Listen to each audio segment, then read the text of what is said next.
제가 지금 아침에 눈을 뜨고 1시간 정도 그냥 침대에 누워 있는데요. 오늘은 조금 부정적인 감정이 올라올 때의 대처법에 대해서 얘기해 볼까 합니다. 어, 제가 어저께 조금 안 좋은 일이 있었어요. 그래서 그 연락을 딱 받고 그때부터 딱 강하게 처음에는 반발이 올라오더라고요. 근데 이건 내 잘못 아니잖아. 이게 꼭 다 내 잘못이라고 할 수 있어? 난 잘못이 없어. 막 이런 처음에는 약간 그런 식의 반발, 에고의 반발 이런 게 막 올라오다가 나중에는 어쨌든 상대방에게 죄송하다 이제 이런 생각으로 이제 귀결이 되고 상대방한테 이제 어쨌든 사과를 하고 처음에 이제 반발이 든 거는 속으로만 이제 반발이 들었고 어쨌든 이제 얘기를 나누다 보니까 제가 잘못한 게 확실하더라고요. 그래서 제가 잘못한 것도 확실하지만은 상대방한테 어쨌든 되게 미안한 상황인 거는 맞는 것 같아가지고 이제 사과를 하고 연락을 딱 끊고 혼자만의 이렇게 시간에 잠겨 있었죠. 제가 이렇게 식탁에 앉아 있었어요. 너무 부정적 그 감정의 여운이 길게 남아가지고. 근데 어느 정도였냐면은 진짜 온몸을 그 어떤 부정적인 엄청난 압력이 강타하는데 도저히 뭐 다른 거를 할 수가 없더라고요. 뭐 강아지가 저를 계속 걱정하면서 보고 있었고, 근데 그것도 이제 제가 아예 신경 쓰지 못했고요. 핸드폰도 거의 쳐다보지 못하고 있었고요. 그냥 멍하니 이제 허공을 보면서 식탁 의자에 앉아 있었거든요. 근데 어느 문득 정신을 차리고 딱 시계를 보니까 거의 1시간이 지나 있더라고요. 그러니까 이렇게 부정적인 감정에 완전히 집어삼켜진 거죠. 근데 저는 이제 다른 분들은 어떤지 모르겠는데 저는 지금껏 살면서 하루에도 진짜 수십 번씩 과거에 안 좋았던 기억들이 떠오르거든요. 근데 저는 진짜 궁금해요. 다른 분들은 어떤지. 제가 아마 카르마가 많아서 그런지는 잘 모르겠는데, 그리고 또 유독 그런 시기가 있어요. 막 그런 생각이 많이 떠오르는 시기가. 제가 막 일에 치이고 바쁠 때는 이 정도는 아니었던 것 같아요. 아니면 뭐 연애할 때라든지 뭐 이렇게 다른데 정신이 팔려 있을 때는 좀 이런 게 덜하거든요. 근데 제가 작년부터 이제 일을 쉬고 있어가지고 뭐 알바를 좀 하고 있긴 한데 어쨌든 아침부터 좀 늦은 오후까지 좀 한가한 편인데 그렇게 혼자만의 시간을 이렇게 평온하게 처음에는 잘 보냈어요. 그러니까 제가 막 일을 안 한다고 해가지고 막 무기력에 빠지고 이런 타입은 아니에요. 제가 혼자만의 시간을 좀 잘 보내는 편인데 그럼에도 불구하고 이제 안 좋았던 기억들이 막 불쑥불쑥 올라오는 그런 시기가 너무 자주 있었다 이 말이죠. 뭐 지나가던 말들, 나한테 이제 했던 말들 중에 기분 나빴던 살짝이라도 거슬렸던 말들이 하루에도 막 수십 번씩 떠오르고 그 마음이 얼마나 지옥이겠어요. 마음이 얼마나. 그리고 어제같이 뭐 안 좋은 일 이렇게 생겨가지고 식탁 의자에 1시간씩 앉아있거나 아니면 뭐 지나가는 말로 막 기분 나빴던 말 떠오르는 수준이 아니라 진짜 과거에 힘들었던 일 떠오르면은 제가 또 식탁 의자에 그렇게 몇십 분씩 우두커니 앉아있을 수밖에 없을 만큼 그런 부정적 감정이 온몸을 강타할 때가 저는 좀 많거든요. 제가 지금은 좀 많아요. 막 바쁘지 않다 보니까. 그래서 저는 이제 이런 감정들을 어떻게 대처를 해야 되는가에 대해서 수년간 저 혼자만의 연구를 해왔다. 그러니까 저 혼자만의 어떤 씨름을 해왔다는 거죠. 처음에는 이제 도저히 어떻게 해야 될지 몰라가지고 나중에 생각하자라고 이제 마음속에서 말을 했었어요. 제가 그러니까 지금 말고 예전에 거의 20대 초반에 20대 초반에도 이렇게 힘들었었거든요. 감정이. 그러니까 저라는 인간은 진짜 카르마가 많은 사람인 것 같아요. 제가 봤을 때. 그 카르마가 뭐라고 생각하는지에 대해서는 제가 나중에 제 개인적인 사견은 자세하게 말씀드리고 어쨌든 저라는 인간 자체는 초년에 운이 안 좋았던 걸 보면은 분명 그 카르마가 되게 강한 사람인 것 같은데 그래서 그런지 20대 초반에도 되게 마음이 감정적으로 완전히 부정적인 감정에 잡아먹히거나 안 좋은 생각이 나는 경우가 많았어요. 근데 제가 재수하거나 뭐 고3이거나 아니면은 이제 대학교 시험 기간이거나 해갖고 당장 일이 바빠 죽겠는데 그런 게 막 올라올 때도 많았거든요. 그럼 제가 마음속에서 나중에 생각하자라고 딱 주문을 외워요. 저만의 어떤 주문이었거든요. 그러면 일단 그 감정, 아무리 그 엄청난 디프레스한 감정이 압력이 강하게 올라오더라도 제가 그걸 일단 제껴놓을 수 있는 연습을 해뒀어요.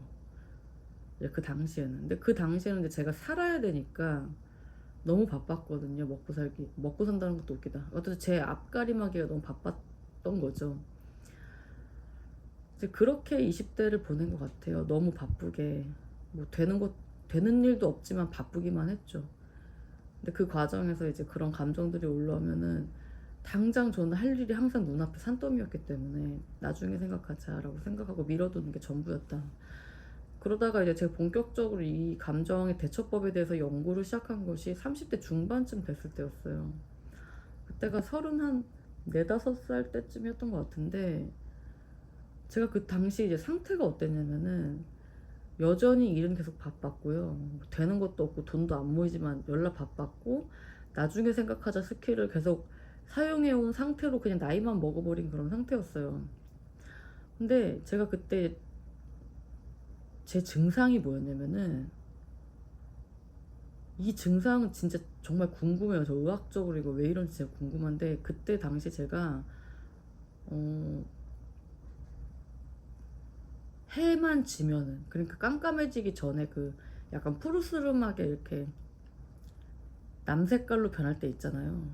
온 세상이 약간 푸르스름해지는 시점부터 갑자기 감정이 엄청나게 다운됐어요. 그냥 어느 느낌의 다운이냐면 너무 외롭고 진짜로 너무 외롭고 세상이 막 비관적이고 눈물이 뚝뚝 떨어지고 너무 슬퍼지는 거예요.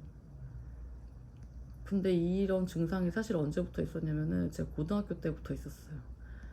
이 감정이 근데 안 보신 분들은 모르실 텐데 이게 진짜 힘들어요. 왜냐면 아침하고 낮에는 멀쩡하거든요, 사람이. 아침하고 낮에는 막 활기차, 막 기분 좋은 날도 많고. 근데 갑자기 해만 지면 애가 갑자기 무슨 뱀파이어도 아니고 갑자기 감정선이 뚝 떨어지니까. 근데 그런 부정적이고 슬프고 막 너무 외롭고 혼자 도저히 못 있겠고 세상이 비관적이고 난 차라리 죽는 게 나 이런 감정에 단 1시간만 있어도 힘들거든요. 근데 그게 이제 저녁부터 시작해서 잠들기 전까지 지속되니까 혼자 밤에 막 술도 마시고, 물론 고등학교 때 아니고 이제 30대 때 그랬다는 거죠. 제가 그 증상이 30대 중반까지 갔으니까. 그런 감정으로 1시간만 있는 것도 힘든데 거의 하루에 한 반나절을 그러고 앉아있으니까 제가 마음이 얼마나 힘들었겠어요. 더군다나 이제 고등학교 때는 야자를 하는데 석식을 먹고 나면 이제 해가 지거든요. 석식 먹고 애들이랑 이제 그 운동장 한 바퀴 돌고 이제 소화시키고 들어가서 야자를 시작하잖아요. 근데 이제 운동장 한 바퀴 돌 때부터 급격하게 우울해지면서 비관하게 되고 우울증 같은 증상이 오면서 공부할 의욕이 생기겠어요? 그 전혀 안 생기거든요. 이 세상의 모든 게 다 짜증나고 우울하고 막 너무 외롭고 죽고 싶고 이런 생각이 강타하기 때문에 모든 의욕이 사라져요. 제가 도대체 무슨 정신으로 살아온 건지 모르겠어요, 사실. 고등학교 때 그런 증상이 굉장히 심해서 특히 노을까지 지면 그 증상이 또 센치해지는 게 너무 강해가지고 뭐 아무런 공부 의욕이 없이 야자 시간에 허송세월한 적도 많은 것 같아요. 재수할 때도 진짜 재수할 때도 저 종로학원 다녔는데 야자 했었거든요. 그래서 너무 힘들었고 그러니까 인생 자체가 도대체 어떻게 굴러온 건지 모르겠지만 익숙해지지가 않아요, 그런 거에. 그런 게 유독 강해질 때가 있고 살짝 약해지는 시기가 있겠지만 그래도 계속 그게 어쨌든 디폴트로 저한테는 깔려 있었다는 거죠. 그래서 제가 30대 중반에 이제 감정 처리법을 연구하게 된 그 시발점이 뭐였냐, 그 트리거가 뭐였냐면 그 저녁부터 우울해지는 게 극도로 심해진 시기가 있었다는 거죠. 그게 한 34~5살쯤에 왔는데 진짜 해가 지는 게 두려웠어요. 낮에 막 너무 평온하고 행복하게 쇼핑도 하고 지내고 나가도 딱 해만 지는 걸 보면 너무 두려웠어요. 그 순간 또 시작되는구나. 나의 이런 불행이 시작되는구나. 이 엄청난 감정이 시작되는구나. 내 감정이 너무 두려운 거죠. 이게 진짜 웃긴 거는 여행 가서도 이래요. 제가 여행을 해외여행 가면 조금 덜 하거든요. 근데 덜 하지 안 그렇진 않아요. 해외여행 가도 해만 지면 이제 그 상태가 시작이 되지만 그래도 해외라는 그런 낯선 환경에 볼 게 많고 이제 이국적이고 하다 보니까 뭐 밖에 나가서 풍경이라도 좀 보고 있으면 살짝 좀 약해져요. 그런 감정들이.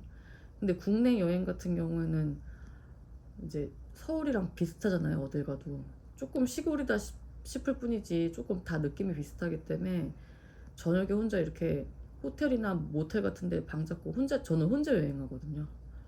앉아 있으면 그 우울함에 또 집어삼켜져서. 근데 여행지라는 타지에서 낯선 공간에서 그런 감정에 사로잡히면은 그게 더 답도 없고 더 우울하고 불안하거든요. 그래서 제가 국내 여행을 좀 꺼렸었어요, 그때까지. 그러니까 어느 정도로 제가 사는 게 힘들었을지 그 상상이 되시는지 모르겠는데 그 감정 때문에 힘든 걸 말하는 거예요. 어느 정도 아마 일반인들은 제 주변의 친구들 보면 이런 증상이 있었던 것 같지 않으니까 제가 감정적으로 어쨌든 살기가 굉장히 힘든 아마 부류에 속했을 거예요. 저는 다른 사람들하고 이런 깊은 얘기를 잘 안 나눠서 모르겠어요. 좀 궁금해요. 다른 분들은 어떠신지 조금 댓글 달아주시면 저도 궁금증이 좀 해소가 될 것 같은데 저는 제 케이스밖에 알 수 없어서 지금 그것만 말씀드리는 거거든요. 그래서 그 당시에 이제 그 정도로 두려울 정도로 너무 힘들었다. 근데 30대 중반의 어느 날 그게 너무 또 그게 달한 시기가 또 왔다는 거죠. 그게 유독 더 심한 시기가 또 도래했다. 그래서 막 밤이 오는 게 두렵고 밤만 되면 울고 외로워서 몸부림치고. 근데 이럴 때 누구를 만날 수는 없거든요. 제 이런 비정상적일 만큼의 갑자기 디프레스가 됐는데 친구한테 그러면 불러가지고 이걸 다 쏟아내냐. 저는 그 정도로 친한 친구가 있다고 생각하진 않았어요. 그리고 좀 아무리 친해도 좀 예의를 지키는 게 중요하다고 생각하거든요, 오히려. 그래서 이제 이런 것까지 이제 오픈하는 관계는 저는 없어가지고. 그리고 저는 이제 그때 남자친구도 없고 그랬고 남자친구가 있어도 이제 이런 얘기를 나누지 않았기 때문에. 근데 제가 이제 그 30대 중반의 그 어느 날을 기점으로 해서 그 전까지는 제가 이런 고통이 있어도 그냥 제가 조금 센서티브한 사람이다 라고 생각하는 정도였어요. 아, 제가 뭔가 조금 감정이 좀 풍부하다 라고 느낀다거나 아니면은 아, 그냥 해가 지니까 좀 센치해지나 보다. 처음에는 이제 아무리 제가 우울이 심해도 제 자신을 잘 몰랐기 때문에 어린 날들은 또 그랬던 것 같고, 또 제가 아무런 심리학적 지식도 없고 그런데 뭐라고 진단을 내릴 수가 있겠어요. 그냥 제가 조금 감정이 좀 많은 사람이다, 센서티브한 사람이다, 센치해지는 것 뿐이다, 저녁이 되니까 좀 노을을 봐서 그런 것 뿐이다, 약간 요렇게밖에 이제 진단을 할 수가 없었던 거죠. 그냥 애써 아무것도 모른 채로 그냥 애써 그냥 견뎌왔던 거죠. 근데 34, 5살 되는 그 어느 날 갑자기 문득 그런 생각이 들었어요. 이건 분명 뭔가 문제가 있다라는 생각. 진짜 웃기죠. 그러니까 그 생각을 하기까지가 거의 15년 가까이 걸렸다는 거예요. 제가 제 자신을 얼마나 몰랐는지는 진짜 충격적이죠. 지금 생각해보면. 근데 그때는 그랬어요. 그래서 아, 이거는 분명 심리적으로나 뭔가 정신적으로 문제가 있다라는 딱 생각이 분명하게 드는 어떤 하루가 있었다. 이건 뭔가 상담을 받아봐야겠다라는 생각이 들었고요. 근데 정신과 상담을 받기에는 제가 예전에 한번 정신과 상담 받아본 적이 있는데 환상이 다 깨지더라고요. 그게 약간 무슨 드라마에 나오는 그런 상담이 아니었고, 가면은 의사가 그냥 아무 말도 안 하고 그냥 제 말을 들어요. 근데 저는 약간 그 의사가 저를 보고 있는데, 무표정하게 저를 보고 있는데 전혀 레포가 형성이 되지 않았잖아요. 근데 레포 형성을 노력도 안 하시더라고요. 근데 그분이 또 나름 또 대학병원에 계신 유명한 분이셨는데도 그랬어요. 제가 말을 하고 있는데 그 사람이 속으로 어떤 생각하고 있는지 모르겠고, 그러니까 저도 이제 조금 마음에 경계가 생기잖아요. 그러니까 이제 말하기가 좀 싫어져요. 막 제가 판단을 당하고 있는 것 같고 냉정하게 막 부정적으로. 그리고 저 사람이 속으로 무슨 생각하고 있는지 모르겠고, 그러니까 저도 저를 완전히 오픈하진 않게 되더라고요. 마음이 조금 안 좋아졌어요. 근데 거기에 기름을 부은 거는 이제 그 의사가 이렇게 시계를 보더라고요. 아, 내가 빨리 가야 되는 건가? 뭐 이런 생각도 들고요. 그 순간 갑자기 짜게 식으면서 아무런 기대도 들지 않더라고요, 상대방한테. 그때가 점심시간 전이어서 그랬겠죠, 뭐. 아니면은 제가 너무 길게 얘기를 했던가. 뭔가 저를 오픈해서 자유롭게 말을 하고 싶지가 않아지더라고요. 그러더니 이제 그 의사가 저한테 처방해준 약은 약간 잠이 오는 약이었어요. 뭔가 제가 잠을 많이 못 잤다고 말씀드렸거든요. 왜냐면 제가 이렇게 정신적으로 힘들면은 막 이렇게 잠 많이 못 자잖아요. 고민하고. 근데 다음날 또 아침에 또 등교를 해야 되고 하니까 잠을 푹 못 잤을 거 아니에요. 그러니까 이제 모든 게 제가 졸려서라고 생각했나 봐요. 그리고 제가 이렇게 한 달 정도 일주일에 한 번씩 가서 진료를 받았었는데 저 너무 기분이 안 좋았고요. 막 너무 상대방이 싫어지더라고요. 너무 존중받지 못한다는 느낌 들었고, 잠 오는 약만 주구장창 먹다가 이제 진료를 더 이상 가지 않았습니다. 그러니까 제가 그런 안 좋은 경험이 있어서 심리 상담을 받아볼까 생각했어요. 그 드라마 같은 데 보면 뭐 심리 상담하는 거 나오잖아요.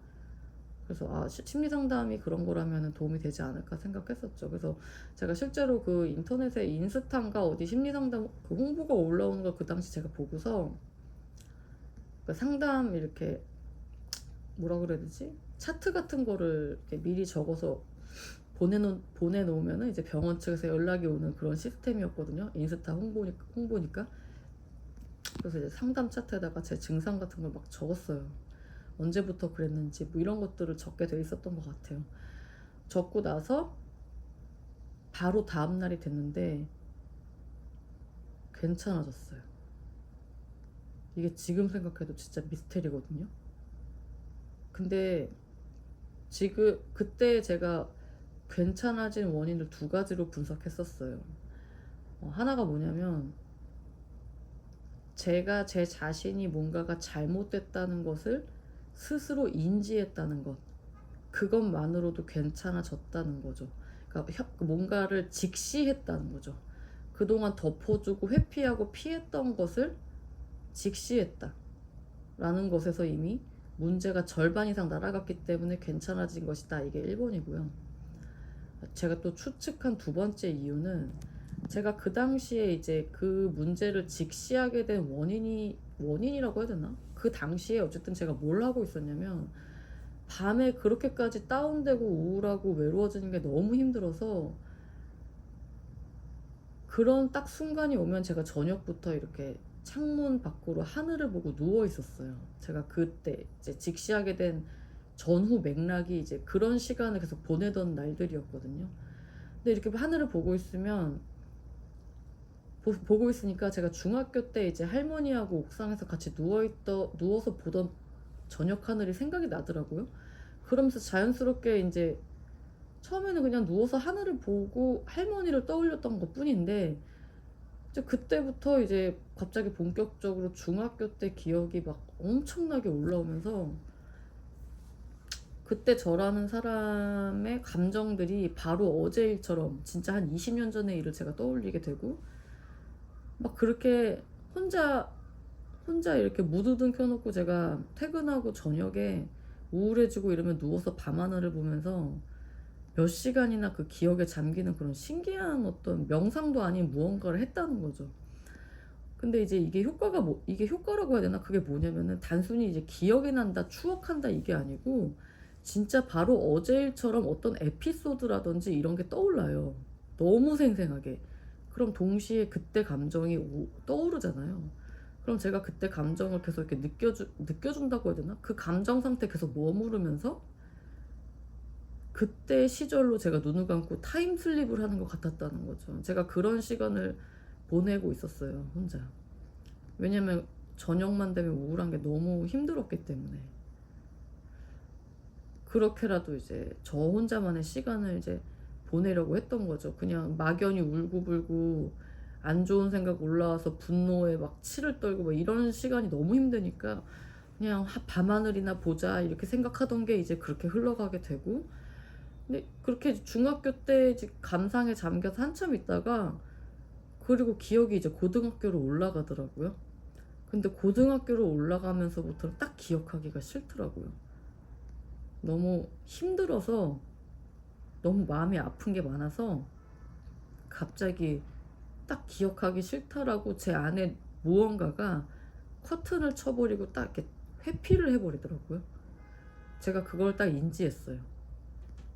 근데 생각을 해보니까 제가 저녁부터 우울해지는 게 심각해졌던 게 중3 때인가부터였는데, 중3 때 그래서 저녁에 막 되게 외롭고 힘들었던 기억 같은 거 제가 다 느껴주면서 있었다고 했잖아요. 다 느끼면서, 그때를 추억하면서 그 감정이 오롯이 제 온몸을 강타하고 누워서 밤하늘을 보고 있었던 거죠. 근데 거기까지는 괜찮았는데 이제 고등학교 올라가면서부터 그 증상이 되게 심해졌었거든요. 근데 고등학교 기억은 아예 비밀 창고처럼 제가 생각하기가 싫더라고요.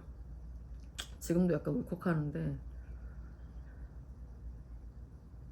그러면서 고등학교 때부터 이게 뭐가 잘못됐다, 내가 감정이나 정서나 심리가 뭐가 잘못됐다, 그때 기억부터가 뭔가가 잘못됐다, 시작의 그 뭔가 발단은 중3 때부터 존재했지만 이제 고등학교 때부터 그게 너무 심하게 뭔가 감겨 있어서 그때부터의 저의 이런 저녁 공포가 이제 시작이 됐고, 저녁에 우울이 시작이 됐고, 뭔가 하여튼 이 저녁에 우울해지는 이게 뭔가가 하여튼 심리적으로 잘못돼서 그런 거다라는 거를 그러한 맥락 속에서, 그런 연유로 제가 알게 됐다는 거죠. 이해되시죠? 그러다 보니까 직시를 해서 단순히 그게 괜찮아진 것도 한 절반 되는 것 같고, 제가 그런 맥락 속에서 직시했다 보니까 뭔가 마음속에서 저 자신을 돌보는 과정에서 감정의 억압이 뭔가 풀려났던 게 아닌가, 어느 정도는. 이제 그런 식의 감정의 억압을 푼 게 처음이었다는 거죠. 그때 30대 중반에, 34, 5살 때였던 그때쯤에요. 그 전까지는 항상 일상이 너무 바빠서 나중에 생각하자라고, 뭔가 안 좋은 감정이 올라와도 나중에 생각하자라고 하는 게 습관이 됐어요. 제가 쉴 때도 나쁜 감정이 기억이나 올라오면 그 공부할 때나 일할 때랑 마찬가지로 똑같이 이제 나중에 생각하자 하고 딱 옆으로 치워놓는 그 습관이 되게 잘 돼 있어서 저는 그게 좋은 습관인 줄 알았어요. 왜냐면 힘들지 않고 지낼 수 있잖아요. 사람이 감정에 잡아먹히는 게 얼마나 두려워요. 근데 그런 것들을 잘 처리해 왔다고 저는 생각했는데, 어쨌든 그렇기 때문에 제가 감정을 처음으로 직시하고 느껴준다고 해야 되나? 그런 거를 처음 했다는 거죠, 그때. 미약하게나마. 그게 아마 두 번째 이유가 아닐까 싶어요. 그래서 그 두 가지 이유 때문인지 진짜 이상하죠. 단 하루 만에 괜찮아진 거죠. 제가 그 다음날부터는 저녁이 돼도 아무 감정이 일어나지 않는 걸 보고 너무 신기해서, 이게 도대체 뭘까? 내가 무슨 신께 기도를 드린 것도 아니고, 저는 무신론자였거든요, 그때는. 이게 도대체 뭐지? 그래서 제가 이제 끙끙대면서 이제 생각해 본 결과 이제 원인은 두 가지로 이제 그렇게 예측이 된다는 건데, 제가 저녁부터 아무렇지 않은 그런 삶이 펼쳐지는데 그 다음날부터 너무 행복하더라고요. 그 해방감은 진짜 이루 말할 수가 없이 저는 행복했고, 지금도 아주 잘 지내고 있습니다. 전혀 저녁과 밤이 두렵지 않게. 그래서 어쨌든 이제 제가 이제 감정처리법을 그때부터 연구하게 됐다. 그때가 이제 시발점이었다는 거죠. 그래갖고 제가 그때 그러면 이거 감정을 뭔가 제가 고등학교 때부터 뭔가가 얽혀 있는 것 같은데 이거 도대체 뭘 어떻게 해야 되는 거지? 라는 생각을 하게 되면서 제가 감정처리법에 대해서 이제 연구를 하게 된 거죠. 처음엔 어떻게 해야 될지 몰라가지고 여러 가지 책들을 읽어봤던 것 같아요. 처음엔 이제 심리학 책을 좀 읽어보다가, 그러다가 제가 이제 읽게 된 게 이제 마음 공부하는 책으로 넘어가게 됐어요. 근데 이게 마음 공부라는 단어가 조금 저는 이제 마음에 들지 않아요. 이 마음 공부라 그러면 약간 특이한 사람 같이 이제 보는 사람들이 있는 것 같아요. 뭐 약간 도를 아십니까를 떠올리시는 분들도 있을 거고, 뭐 명상을 좋아하는 사람 같은 이미지로 이제 도 닦는 이미지로 이렇게 보시는 분들이 있으실 것 같아가지고, 제가 마음 공부나 무슨 영성 이런 표현 별로 좋아하지 않거든요. 그러니까 저는 그 당시 굉장히 지독한 무신론자였고, 예, 그리고 저는 저 한 몸 사는 것도 이제 힘들었던 사람이기 때문에 직장 생활 너무 바빠가지고 뭐 명상 같은 거 해본 적도 없는 사람이고, 그래서 이제 제가 그 당시 읽었던 책들을 이제 뭐라고 표현하면 좋을지 모르겠지만, 어쨌든 그 자신의 내면을 돌보는 그런 책들이라고 말씀드리는 좋을 것 같아요. 근데 저는 그 당시에 그런 책들을 읽기만 했지 또 뭐 명상을 하거나 그러지는 못했어요. 제가 명상을 한번 시도해 보려고 했던 적이 있어요. 그런 책들을 읽으면서. 그 책에서 이제 명상을 추천하더라고요. 그렇게 자신을 돌보는 것을. 근데 제가 아무리 이제 명상하려고 이제 자세를 취하고 앉아도 너무 자세가 불편하고 잡생각이 너무 많이 나가지고, 언제까지 이렇게 잡생각만 하면서 허리 아프게 앉아있어야 되나 이런 생각 들고, 저는 이게 도저히 명상이 안 되더라고요. 그래서 제가 뭐 굉장히 어느 경지에 이른 그런 사람이 아니고 그냥 완전 그냥 평범한 그런 속세인이었기 때문에, 그래서 제가 좀 마음 공부나 영성이라는 단어를 저한테 갖다 붙이는 게 저한테는 너무 과분하기도 하고 제가 오해를 살 것 같다고 느끼는 거죠. 여튼 그렇고요. 그래서 제가 그 당시에 처음에는 뭐 내면을 돌아보라는 책이 뭐 꼭 그렇게 딥한 책만 있는 게 아니고, 뭐 여러 뭐라고 해야 되지? 자기계발서 같은 느낌의 그런 책들도 많아요. 뭔가 이렇게 자신의 내면을 돌봄으로써 뭐 긍정적으로 생각하고 뭐 학원을 함으로써 뭐 그런 거 있잖아요. 아시죠? 뭐 돈을 끌어당기고. 그 당시 처음에는 뭔가 그런 류의 책에서부터 이제 시작이 됐던 것 같아요. 그런 류의 책을 이제 읽고 제가 이제 누워서 밤하늘 보면서 제 내면을 돌아보고 뭔가가 문제가 있으면 직시하고, 그러면서 이제 읽고 있던 책에서 나오는 내면을 돌아보는 것들을 시작하게 되고, 그러다 보니까 이제 흔히 마음 공부라고 칭하는 그런 책들, 근데 주로 저는 이제 외국인들 책만 읽었거든요. 그런 책들로 넘어가게 되고, 이제 그러면서 이제 제가 이제 감정 대처를 저 나름대로의 엄청난 이제 시행착오를 그때부터 지금까지 5년 넘게 겪어오고 있다. 그래서 제가 다음 영상에서 쭉 이어서 그럼 어떤 시행착오를 겪어왔는지, 지금은 그러면 이제 어떤 식으로 감정 처리를 하고 있는지를 이어서 말해보도록 하겠습니다.